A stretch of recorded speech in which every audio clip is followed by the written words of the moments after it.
Okay, in this video, what we're going to cover is what I'm calling the chair settle. So basically, the idea is our dog offering a down as we sit in the chair. So actually, sitting on the chair or stool becomes the cue for the dog to offer a down and settle at our feet. We're going to do this using shaping. As with everything in this class, it's going to be a process. So the first video, you'll see me using the mat as the cue to settle as I sit in the chair. So this does require a pretty decent mat settle, or if your dog's not prone to settling on a mat, if they offer a down, that would be great too. These first reps will be with the mat. Again, we're going to use shaping. So if the dog is to go and sit on the mat, that's okay. We can reward that. But our goal is for the down to happen. Now, if we need to use our hand signal or verbal cue, for the first couple reps to get the ball rolling, by all means, go for that. But the goal is to have the dog offer the settle as we sit down. So we treat and then we end with a release. That's important as well. The dog needs to know when to get off of the mat. But the cue ultimately is us just sitting on the chair. The act of going to it and sitting becomes the cue to settle. Now, we're not asking for a long settle right now, just one treat and release. As the behavior starts to become stronger, we can build up on the duration stay. But first, we want them to learn that just going to the chair and sitting is a cue to settle. Now we're going to transition to the same behavior by just removing the mat.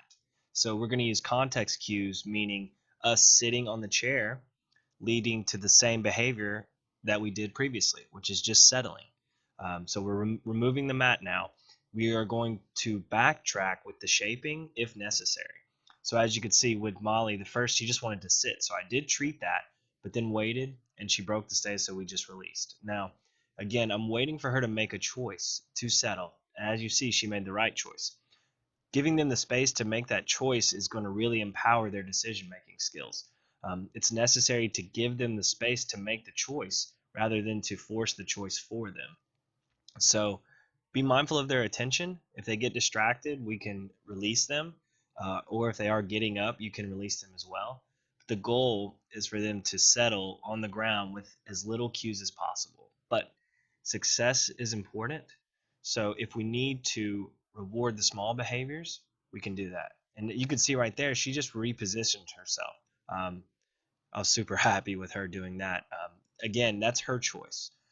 We're not forcing anything from them. But you see, the successful reps is strengthening the behavior. So she's learning, okay, I need to lay over here next to you. Now, where's my treat, Dad?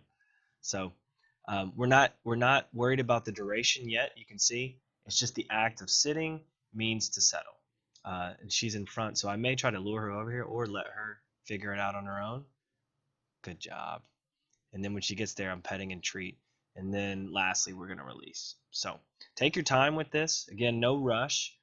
But with shaping all these behaviors, it's important that we take our time and that we reward the small behaviors leading to that giant behavior, which would be settling as you sit on the chair.